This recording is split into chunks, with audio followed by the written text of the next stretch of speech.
ఖమ్మం సభలో సీఎం రేవంత్ సంచలన వ్యాఖ్యలు చేశారు. తెలంగాణలో టీడీపీ లేకుండా కుట్రలు చేసి ఆ పార్టీ నాయకత్వాన్ని దెబ్బ కొట్టారన్నారు. బీఆర్ఎస్ పార్టీని కేసీఆర్ను 100 మీటర్ల గొయ్యి తీసి పాతి పెట్టాలంటూ రేవంత్ వ్యాఖ్యలు చేశారు.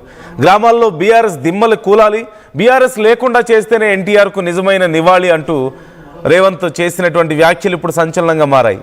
తెలంగాణలో చంద్రబాబుకు సహచరులు అనుచరులు ఉన్నారని రేవంత్ ఖమ్మం సభలో కొన్ని టీడీపీ జెండాలు కనిపించే ఈ సందర్భంగా రేవంత్ ఈ వ్యాఖ్యలు చేశారు. సో మొత్తం మీద రేవంత్ చేసినటువంటి వ్యాఖ్యలు భిన్న అభిప్రాయాలను ఇప్పుడు లేవనెత్తుతున్నాయి.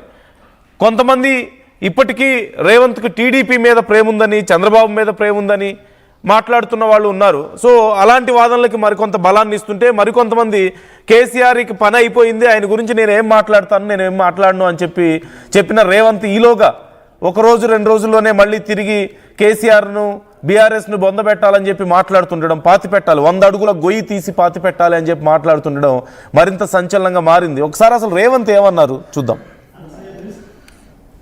ఈ తెలంగాణ రాష్ట్రంలో నందమూరి తారక రామారావు గారికి అభిమానులు ఉన్నారు, నారా చంద్రబాబు నాయుడు గారికి సహచరులు అనుచరులు ఉన్నారు. వాళ్ళందరికీ నా విజ్ఞప్తి ఒక్కటే, ఈ తెలంగాణ రాష్ట్రంలో తెలుగుదేశం ఉండొద్దని కక్ష గట్టి ఆ పార్టీ నాయకత్వాన్ని దెబ్బతీసిన చంద్రశేఖరరావును బీఆర్ఎస్ ను సమూలంగా 100 మీటర్ల గోతి తీసి పాతి పెట్టినప్పుడే బీఆర్ఎస్ వాళ్ళు గద్దెలు దిగాలి, ఊర్లలో బీఆర్ఎస్ దిమ్మలు కూలాలి. అప్పుడే నందమూరి తారక రామారావు గారికి నిజమైన నివాళులు అర్పించిన వాళ్ళం అవుతాము. ఆ విధంగా మనము ముందుకు వెళ్లాల్సిన అవసరం ఉన్నది. బీఆర్ఎస్ ను బొందబెట్టాల్సిన బాధ్యత మన అందరి మీద ఉన్నది. 100 అడుగుల గొయ్యి తీసి పాతి పెట్టాలి, బొందబెట్టాలి అంటూ రేవంత్ మాట్లాడుతున్నారు. అప్పుడే నిజంగా నివాళులు అర్పించిన వాళ్ళు అవుతాం అంటున్నారు. ఎన్టీఆర్ వర్ధంతి సందర్భంగా కొన్ని టీడీపీ జెండాలు కూడా రేవంత్ సభలో కనపడడంతో ఆ సందర్భంగా ఆయన ఈ వ్యాఖ్యలు చేయడాన్ని మనం చూస్తున్నాం. సో ఈ అంశానికి సంబంధించి డీటెయిల్స్ తెలుసుకుందాం. మధు జాయిన్ అవుతున్నారు మనతో.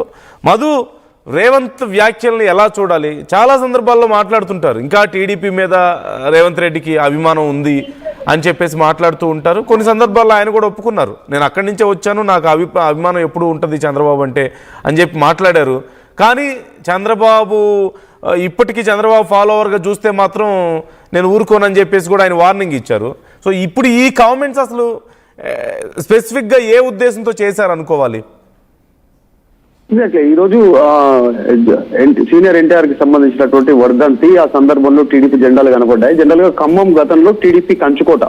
సో అందులో భాగంగా స్టేట్మెంట్ చేశారు. 2014లో కూడా టీడీపీ ఎమ్మెల్యేగా గెలిచినటువంటి పరిస్థితి ఉంది. అక్కడ ఎమ్మెల్యే గెలిచారు, అంటే ఆఫ్టర్ తెలంగాణ తర్వాత కూడా. ఇప్పుడు ముఖ్యమంత్రి రేవంత్ రెడ్డి మాట్లాడుతూ ఈ స్టేట్మెంట్ చేశారు. బీఆర్ఎస్ పార్టీని కేసీఆర్ ను 100 మీటర్ల గొయ్యి తీసి పాతి పెట్టాలి, గ్రామాల్లో బీఆర్ఎస్ దిమ్మెలు కూలాలనేటువంటి ఒక సంచలన స్టేట్మెంట్ చేశారు. అంటే ఒక రకంగా టీడీపీని లేకుండా చేశారు, సో నేను బీఆర్ఎస్ లేకుండా చేస్తాను అనేటువంటి స్టేట్మెంట్ చాలా క్లారిటీగా ముఖ్యమంత్రి రేవంత్ రెడ్డి ఇచ్చే ప్రయత్నం చేశారు. 2014లో తెలంగాణ వచ్చిన తర్వాత జరిగినటువంటి పరిణామాల నేపథ్యంలో అప్పుడు టీడీపీలోనే ఉన్నారు, టీడీపీ నుంచి ఎమ్మెల్యేగా ఉన్నారు ఇప్పుడు ఉన్నటువంటి ముఖ్యమంత్రి రేవంత్ రెడ్డి. ఓటుకు నోటు కేసులో ఆయన పట్టుబడ్డారు ఆ అంశానికి సంబంధించి.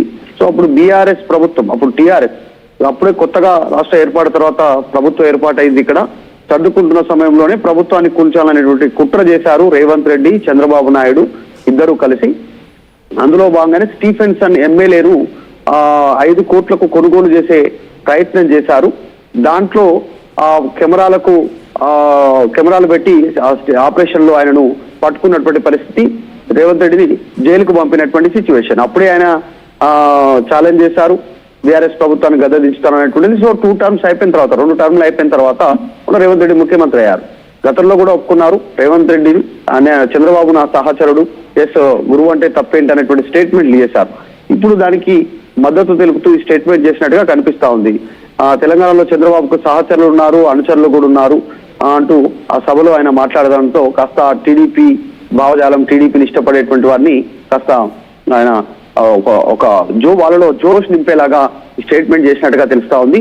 సో వచ్చేటువంటి ఎన్నికల్లో బీఆర్ఎస్ లేకుండా చేస్తామనేటువంటి స్టేట్మెంట్ వైరల్ అవుతా ఉంది. ఇప్పుడు రేవంత్ రెడ్డి ఏ కాంటెక్స్ట్ లో అన్నారు, ఎందుకు ఆ మాట మాట్లాడాల్సి వస్తుంది అనేటువంటిది. ఒకవైపు టీడీపీ ఆంధ్రప్రదేశ్ లో అక్కడ బీజేపీతో జనసేనతో కలిసి అలయన్స్ లో ఉన్నటువంటి సిచ్యువేషన్, ఇక్కడ బద్ద వ్యతిరేకి బీజేపీకి కాంగ్రెస్ కి. కానీ ఈ స్టేట్మెంట్ చేయడం పైన ప్రస్తుతం చర్చ కొనసాగుతుంది. రేవంత్ రెడ్డి అంటే తెలంగాణలో టీడీపీ అభిమానుల్ని ఇప్పటికీ చాలా పెద్ద ఎత్తున ఉన్నారు చాలా ప్రాంతాల్లో, ఖమ్మం కానీ నల్గొండ కానీ మీరు చెప్పినట్లుగా, ఇటు హైదరాబాద్లో అయినా సరే. సో వాళ్ళని కొంత తమ వైపు తిప్పుకునే ప్రయత్నమా ఇది? Yes, exactly. అంటే నిజంగానే హైదరాబాద్ బెల్ట్ జిహెచ్ఎంసీ సరౌండింగ్ లో కానీ కొన్ని ప్రాంతాల్లో టీడీపీ చాలా ఇప్పటికీ ఇంకా కొంతమంది టీడీపీ శ్రేణులు ఉంటారు. ఎందుకంటే సెటిలర్స్ ఉన్నారు, వాళ్ళ ప్రభావం కాస్త చూపుతా ఉంటారు. ఎగ్జాంపుల్ కుక్కటిపల్లి కానీ, షేర్లింగంపల్లి కానీ, ఈ ప్రాంతాల్లో గచ్చిబౌలి కానీ, ఈ ప్రాంతాల్లో అంతా సెటిల్ అయినటువంటి పరిస్థితి. వాళ్ళంతా కాస్త ప్రభావం చూపేటువంటి సిచ్యువేషన్ కనిపిస్తూ ఉంటుంది. ఎవ్రీ టైం ప్రతి ఎలక్షన్ లో సెటిలర్స్ రోజు కీలకమైనటువంటి పార్టీలు నిర్ణయాలు తీసుకుంటే ఆ కాంటెక్స్ట్ లో మాట్లాడారు. దానికి రీజన్ వచ్చేటువంటి మున్సిపల్, వచ్చేటువంటి జిహెచ్ఎంసీ ఎన్నికలను దృష్టిలో పెట్టుకొని కూడా రేవంత్ రెడ్డి కామెంట్ చేసి ఉండొచ్చు. జనరల్ గా పొలిటీషియన్స్ పాలిటిక్స్ ని దృష్టిలో పెట్టుకొని మాట్లాడుతూ ఉంటారు. అందులో భాగంగా చేశారు. అంటే మళ్ళీ టీఆర్ఎస్ ని దెబ్బ కొట్టాలంటే టీడీపీని కాస్త జోష్ పెంచేలాగా, టీడీపీ కార్యకర్తలు తమ వైపు తిప్పుకునేలాగా స్టేట్మెంట్ చేశారు. రేవంత్ రెడ్డి ముఖ్యమంత్రి అయిన తర్వాత కూడా టీడీపీ ఆఫీస్ దగ్గర సంబరాలు చేసుకున్నారు, పటాకులు కాల్చారు, ర్యాలీలు తీశారు రేవంత్ రెడ్డికి మద్దతుగా. ఎందుకంటే టీడీపీ నుంచి వచ్చినటువంటి ఆయన యాప్ చేసుకున్నారు, ఓన్ చేసుకున్నటువంటి సిచ్యువేషన్. సో అప్పుడు గతంలో జరిగినటువంటి 2014 తర్వాత జరిగినటువంటి స్టింగ్ ఆపరేషన్ లో రేవంత్ రెడ్డి డబ్బులు ఇస్తూ దొరకడము, తర్వాత ఆయన జైలుకి వెళ్ళడము, చంద్రబాబు నాయుడు పూర్తిగా మకామంతా ఆంధ్రప్రదేశ్ కు మార్చడము, ఇవన్నీ జరిగిన పరిణామాలు. అంటే టీడీపీ లేకుండా బీఆర్ఎస్ అప్పుడు చేసినటువంటి మాట వాస్తవం. తెలంగాణలో ఇప్పుడు టీడీపీ పేరు లేదు. సో టీడీపీ అధ్యక్షుడు డైరెక్ట్ బీఆర్ఎస్ పార్టీలో జాయిన్ ఎమ్మెల్సీ తీసుకున్నటువంటి పరిస్థితి ఎల్ రమణ.